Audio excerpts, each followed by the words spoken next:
Hola, somos un grupo de trabajo de la asignatura Física Mecánica 2 de la Universidad Austral de Chile, impartido por la profesora Griselda Zambrano.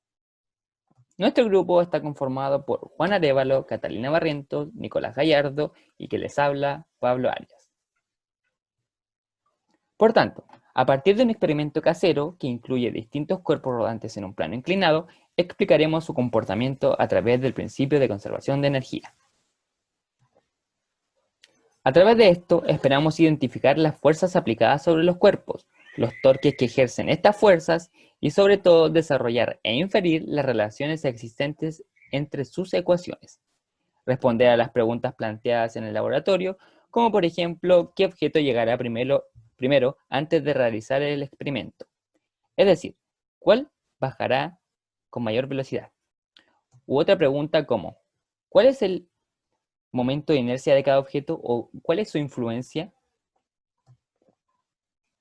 A continuación mostraremos el marco teórico a modo de esclarecer los conceptos y fórmulas utilizadas durante el proceso del laboratorio. En primer lugar tenemos el momento de inercia, es decir, a la propiedad de la materia de resistir cualquier cambio en su movimiento, en este caso rotacional, ya sea en dirección o en velocidad. En otras palabras, es un valor escalar que nos indica cuán difícil es cambiar la velocidad del objeto alrededor de un eje de rotación determinado. Este momento de inercia depende de la masa y la forma del cuerpo.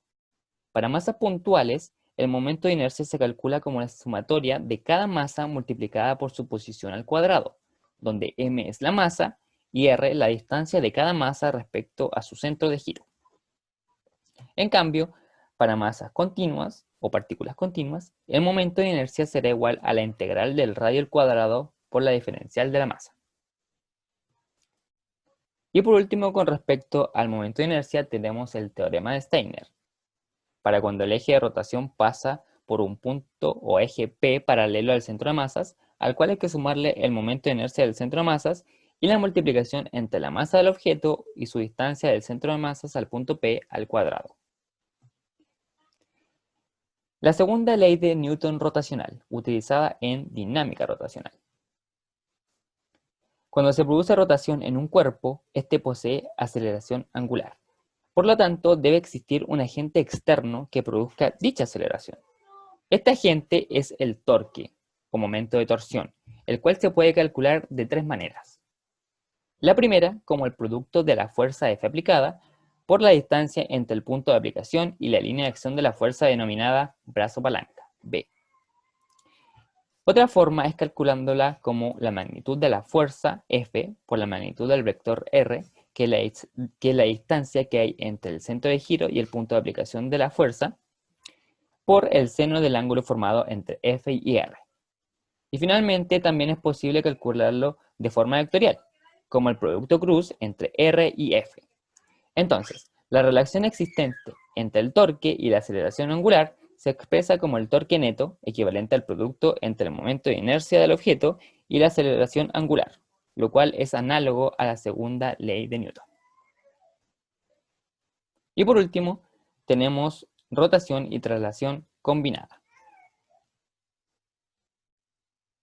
Es decir, que el objeto ruede, pero sin deslizar, como por ejemplo el movimiento que se da en una rueda de una bicicleta. Este tipo de movimiento se puede estudiar mediante dinámica rotacional y energía. Sin embargo, primero es necesario establecer las condiciones que se den para que exista este movimiento. La primera es que exista roce, ya que es esta fuerza la que produce el torque. Cabe destacar que el roce debe ser entre el cuerpo y la superficie. Y la segunda condición es que la velocidad en el punto de contacto con la superficie sea igual a cero. De esta forma, la velocidad del centro de masa será igual a la velocidad tangencial y también equivalente al radio por la velocidad angular.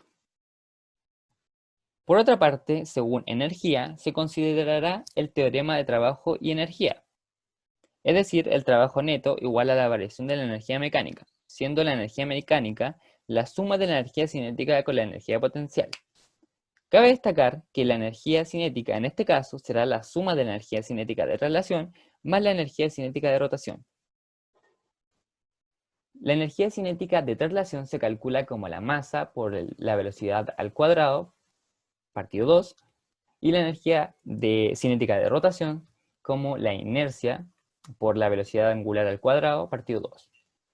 Por otra parte, la velocidad, o sea, la energía potencial se calcula como la masa por la gravedad por la altura con respecto al centro de masas.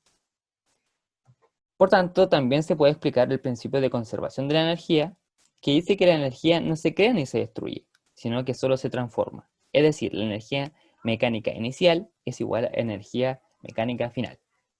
A continuación, se presentará el experimento casero.